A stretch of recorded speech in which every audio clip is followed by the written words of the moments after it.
Good morning, everybody, and welcome to Morning Coffees with James. I'm James, and this show you're watching on Facebook, Instagram, YouTube, and all the others is my morning coffee show. How y'all doing today? The Redog. Ow!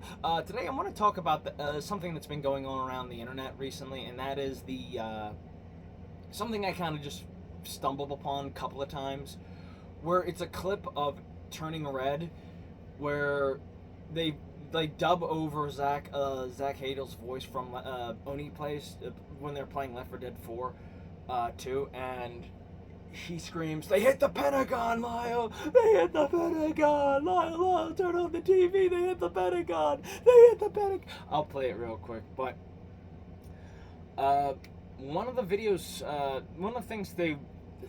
Okay, let me restart this from the beginning. One of the things... Hold on.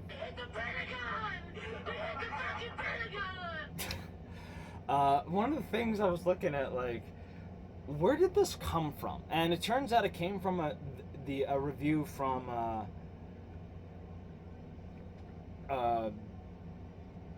one of the reviews they did from a Mr. Excuse me, let me start this over. Where this came from, and I didn't know it came from this guy, because I actually like this guy's videos. I mean, he makes decent videos. Some of them, like, are a little bit off, like the commentary, but I don't think he makes bad videos, and his takes are pretty good for the most part. But I do like his two shows. It's the mysterious Mr. Enter, the mysterious Mr. Enter, and he basically does two shows on his channel. One which is animation atrocities and admirable animations, which one you can tell which one is. So atrocities does the deconstruction of bad moments in cartoons, and admirable animations is the one where he praises it. And I like it because there's two shows he's doing where he kind of praises the one, deconstructs another. You know, it's a little bit like the better breakup of, like, nothing but a stream of reviewing bad somethings. You know what I mean? Like, you know, it's not like the nostalgia critical read, like, it's like, I'm turning down to make this bad looking. But it's something I kind of enjoy, and just wish people would just talk about. You know what I mean? Like, again, he did it in... focus. He did this, he did a review of Turning Red, and I think everybody nowadays, if there's a piece of feminist propaganda or some nonsensical thing like that, or a new movie coming out, it gets kind of deconstructed, because we're living in a day and age where all films are turning into propaganda, where we're getting more propaganda and agenda-driven films, and it's really hard to see through the cracks a little bit. You know, you see through this, you know, is this one censoring this, and is this one, like, legit? Is this one going to be, like, a little less woke? Is this one going to be a little bit more base? Is it vice versa? It's hard out there. And so everybody did a review of Turning Red, and Mr. Entry's take on it was leaving out a certain detail that happened during that time period. The movie, so if you don't know, the movie takes place in early 2000s. You know, during that time you had cell phones, the internet, backstreet, you know, boy bands and stuff. And it, for the most part, it's basically about this young girl named May who is going through changes. Obviously, it's a metaphor for periods, but the difference is now she turns into a big, giant red panda. And you could say this is a metaphor for periods, because there's actually, he made some good points about this film, too, which I, you know, in a negative light, but also just the fact that it was good, but it was not great. One of them being the character of May's mom, who basically goes to the school and sneaks to the school to give her maxi pads, because again, the whole movie's about her mom, and you know, it's about the, you know, the womanly change,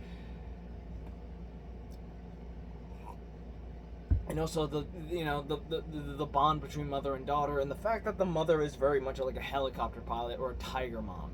So, which is, I'm not sure if that's appropriate. No, yeah, tiger mom. It sounds cool. Cobra mom. It sounds fucking awesome. But again, it's kind of an interesting little take on this movie. And the fact that when I saw the trailer, I was like, okay, this could be good, but I feel like I've seen this movie multiple times, where it's like, I don't know. I think Enchanto was something more entertaining than this. Like, I don't mind Latino version of X-Men. Before I say anything else, no, I don't think Latinx is appropriate. Unless you're doing it, calling it the Latino X-Men. But honestly, I would love to see that, Latino X-Men.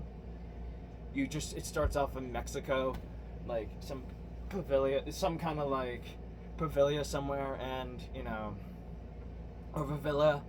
And, it seems like a normal pavilion, and all of a sudden you hear, like, somebody playing the guitar, and all of a sudden you hear on a Spanish guitar. And it's the not like Charles Xavier, but it's a different school altogether. I never understood that. If there was, like, people like Charles Xavier existing in the world, how come there was no other more men or anybody else who was, like, on that same wavelength as, like, say, Charles Xavier or Magneto, where it's like, I'm going to start my own club. In that same vein, but I digress. We need Latin X-Men.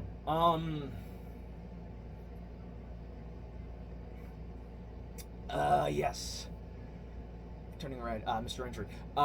So basically, it's he again, it's a movie. It's a metaphor movie where they're talking about the womanly change, but they're using it as a red panda. There's a lot more to it, and I'm just giving you my brief explain to it. I really don't care about the movie, to be honest with you. It's an interesting concept, but it's not a movie made for me, so I'm not like, I don't care. Bye-bye.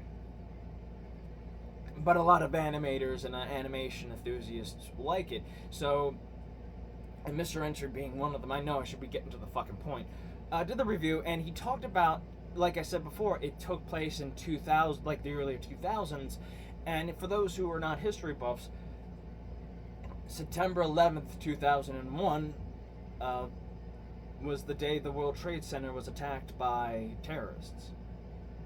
I'm not getting into the conspiracy theory, I'm just giving you the narrative. Okay? We're not going into that rabbit hole. But Mr. Entry talked about that. And he also, like, in a very calm and fashionable way, he said that, like, yeah, this movie's not that... They're basically missing out on 9/11. Like, the world... And I have to agree with them. The world was absolutely different during 9/11. We were so secure... The third world. That includes America, Canada, England, Japan. Everybody was afraid of a guy with a, hijacking a plane and crashing it into a building. Like... Yeah, like security people became security conscious after 9/11, and that was like way beyond like 2001. Like it went from 2002 to 2008. Not, starting off we're gonna hunt Saddam Hussein and ending with like nothing happening, or we didn't get Bin Laden until the Obama administration. Like it just baffles my mind a little bit, like. And he got crap for it a lot. Like he was not the only reviewer talking about it, and talking about it in a positive light.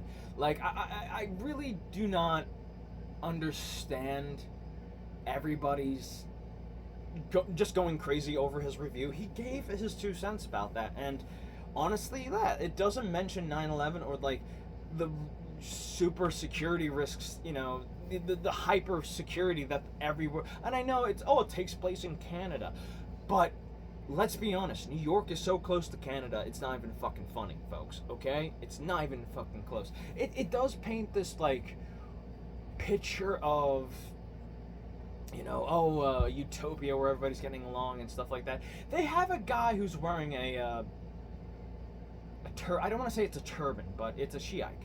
And I think I said that wrong. Forgive me if I get it wrong, but honestly, I really don't. Someone has to remind me constantly, but there was a slur going around in the early 2000s, talking about people like that, and it was a nasty slur geared towards one, but really meant something else towards somebody else, because white people are kind of arrogant in that sense, because we don't learn about those cultures because we kind of don't care in a sense, in the way of just, okay, I learned algebra in high school and maybe that may help me, But then again, learning about different cultures is okay, folks. But again, everybody went apeshit over this, oh my god, he's talking about 9/11, what a crazy person. I'm like, no, he's absolutely right. The security, like, after 9/11, the world kind of went nuts. It wasn't the 90s. Like, if Turning Red took place during the 90s, like the early, like late 90s, I would have been okay with it. But it took place during the early 2000s, and he's right, things were different. Like, boy bands were dying out a little bit. Like, yeah, you had your, crazy towns and stuff like that, the small guys, but like, NSYNC was done for. Like, Justin Timberlake, like, went solo. The Backstreet Boys were slowly dying out. A lot of like the Spice Girls were no more, ladies and gentlemen, and I think they were a great girl group. Girl power. Equal amongst the sexes. Spice World's still a fun movie. I know. Can I get some like women points out there for liking Spice Girls, the Spice World's movie? Can I get a hoo-hoo? No, you're all gonna be like, you weirdo, you like the Spice World's movie. The Spice Girls were awesome. They were better than most of the male groups out there, let's be honest. Them and Robbie Williams. Look up Robbie Williams, trust me.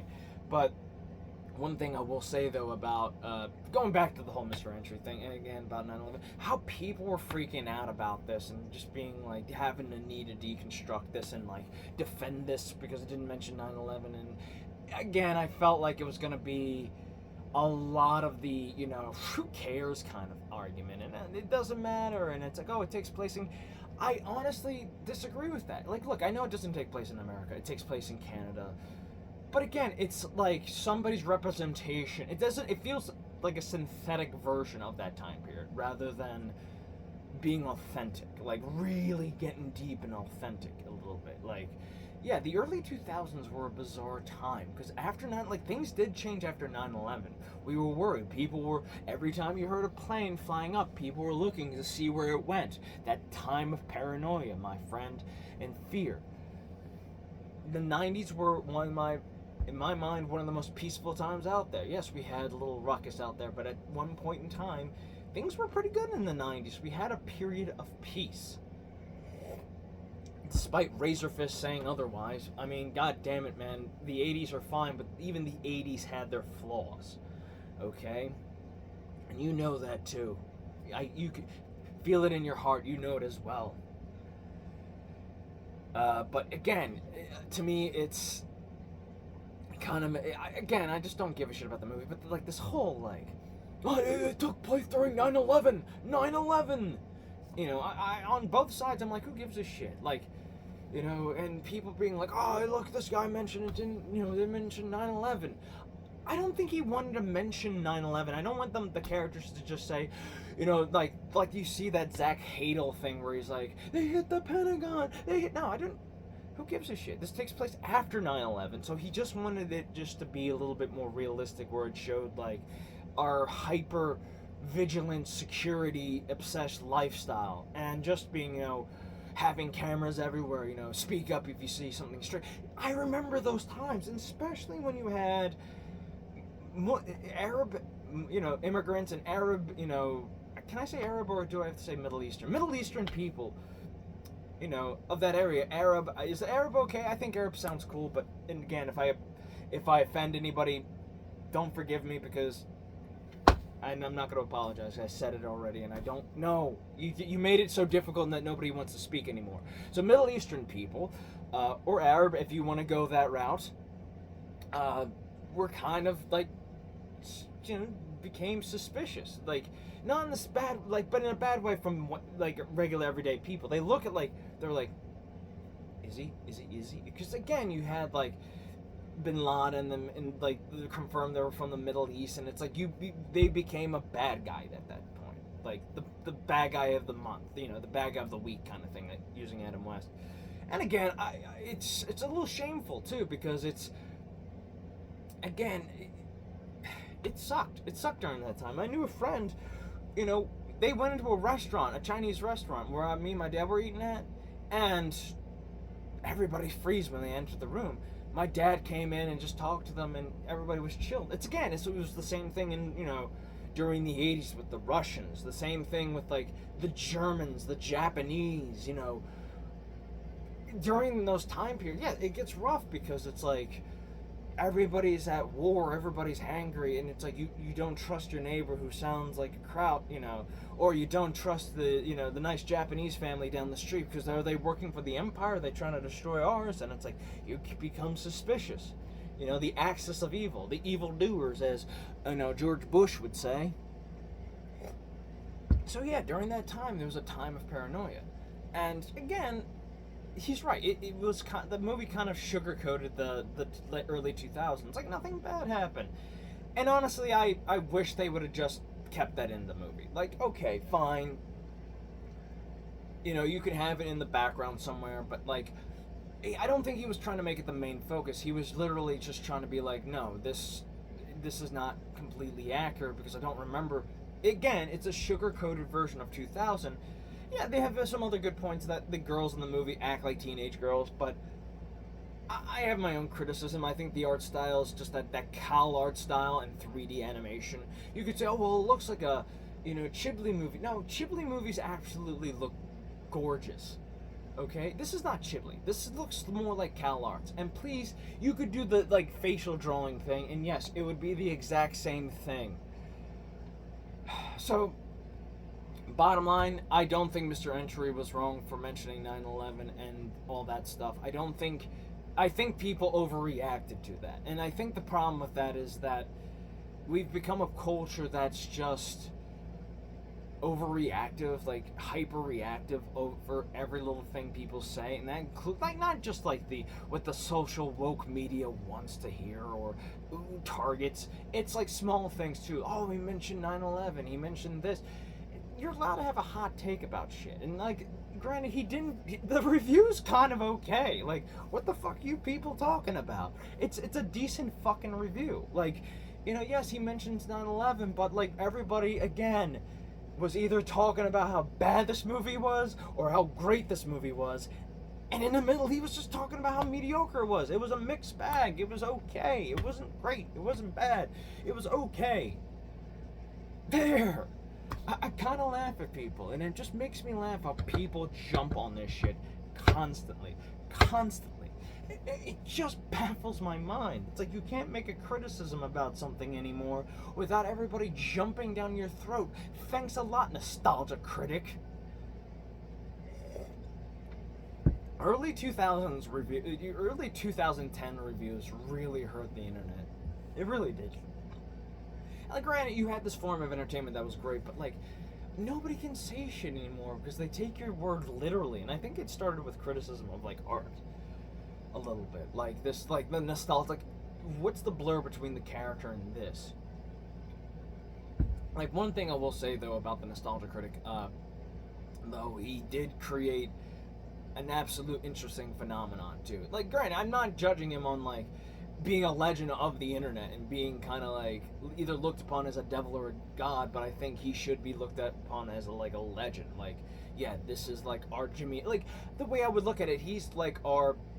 If we go into the future a little bit, this guy might be praised up as kind of like Jimi Hendrix or something like that. Or like, not Jimi Hendrix, but like a very like cultural icon. Like, yes, the nostalgia critic, they'll be talking about him. Like how he kind of kicked off this whole, entertainment thing through online and just kind of talking about things we like.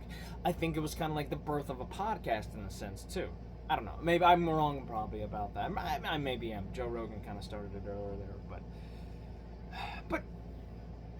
with that being said, my final thoughts. Yeah, Mr. Entry didn't do anything wrong. He didn't. He just made a review, mentioned 9/11, and everybody went nuts. And by the way, he wasn't the only one, so... Alright, take care. Love you, bye-bye, and have fun. Just relax. Peace.